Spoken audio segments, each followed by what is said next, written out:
Selamat siang investor, kembali bersama saya Melina dari Maxco Futures. Pada kesempatan kali ini kita akan membahas berita seputar saham dan juga komoditas. Dimulai dari berita saham, Wall Street bervariasi pada akhir perdagangan Selasa waktu setempat atau Rabu waktu Indonesia Barat dengan S&P 500 dan Dow Jones jatuh setelah mencatat kenaikan kuat baru-baru ini karena fokus bergeser ke Federal Reserve. Sementara Nasdaq berakhir dari rekor tertinggi sepanjang masa untuk hari kedua berturut-turut. Setelah rally yang menambah 21 triliun US dollar pada pasar modal, indikator teknikal memperlihatkan potensi terjadinya pullback. Sentimen terhadap pasar modal Amerika Serikat bergerak secara ekstrim dari keyakinan penuh investor hingga kepanikan maksimal dalam waktu kurang dari 3 bulan. Terlihat akan ada periode konsolidasi pasar seiring dengan investor yang menunggu kabar terkait pandemi virus corona untuk menetapkan langkah di pasar selanjutnya. Rabu 10 Juni 2020, indeks Dow Jones Industrial Average jatuh 300,14 poin atau 1,09% menjadi 27.272,30 poin, menghentikan kenaikan beruntun selama 6 hari. Indeks S&P 500 turun 25,21 poin atau 0,78% menjadi 3.207,18 poin. Indeks acuan S&P 500 jatuh kembali ke wilayah negatif untuk tahun ini setelah menghapus sementara kerugian pada Senin waktu setempat atau Selasa waktu Indonesia Barat. Sebanyak 9 dari 11 sektor utama S&P 500 berakhir lebih rendah dengan sektor energi dan keuangan masing-masing turun 3,31% dan 2,62% memimpin kerugian. Hal ini terjadi dikarenakan aksi jual yang refleksif sebagai akibat dari rally yang luar biasa selama seminggu terakhir. Sementara itu, di Amerika Serikat sudah mulai terlihat ada rotasi kembali, di mana beberapa sektor seperti pariwisata, hotel, penerbangan, dan otomotif mulai kembali berbenah karena ekspektasi pemulihan ekonomi. Namun, memasuki periode new normal, indeks mulai kembali masuk ke saham-saham teknologi. Sedangkan indeks komposit Nasdaq terangkat 29,01 poin atau 0,29% menjadi 9.953,75 poin. Indeks rally ke rekor tertinggi di awal sesi sempat menembus angka 10.000 untuk pertama kalinya, didorong oleh kenaikan kuat di saham-saham teknologi utama. Contohnya Apple yang naik sebesar 3,2% memberi dorongan terbesar pada saham Nasdaq. Kini perhatian investor akan tertuju pada pertemuan The Fed pada Rabu ini yang memungkinkan akan menetapkan kebijakan pinjaman lanjutan tanpa melakukan pelonggaran moneter. The Fed juga akan merilis laporan angka ketenagakerjaan dan target pertumbuhan untuk pertama kalinya sejak pandemi virus corona.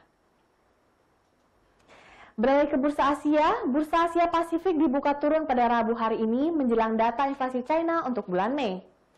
Indeks Jepang Nikkei 225 dibuka turun 0,81% di awal perdagangan dan saham Fanuc turun 2,27%. China akan mengeluarkan data inflasi Mei pada Rabu hari ini waktu setempat, seiring dengan indeks harga konsumen dan produsen pada jam 10.30 waktu Indonesia Barat. Investor juga akan menunggu dikeluarkannya perkiraan ekonomi oleh The Federal Reserve. Beralih ke bursa lokal, hari ini indeks harga saham gabungan diproyeksikan akan bergerak melemah.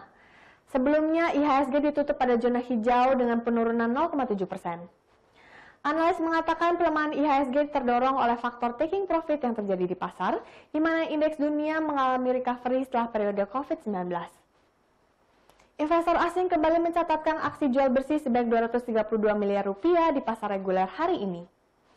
Nilai transaksi hari ini tercatat cukup besar, mencapai 11,65 triliun rupiah.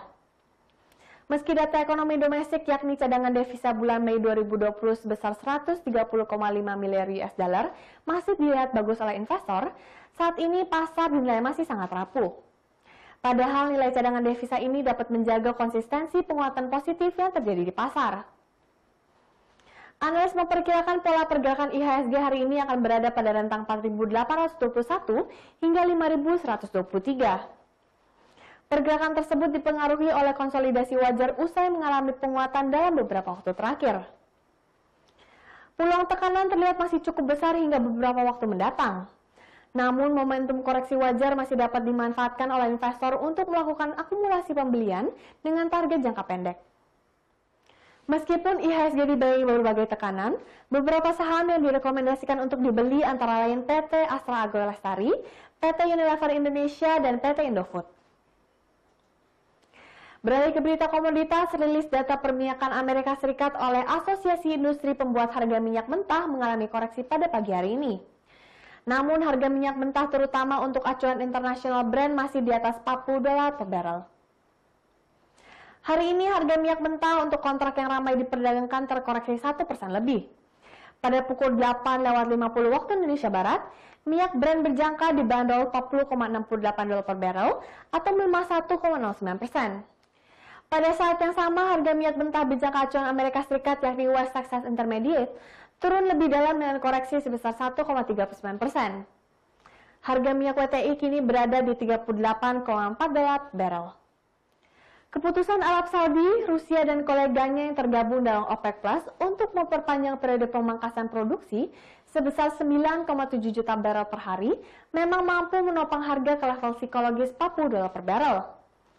Namun rally harga minyak yang tak terbendung sejak Mei ini dinilai terlalu jauh dan terlalu cepat oleh para analis, mengingat pandemi corona masih merebak di berbagai penjuru dunia.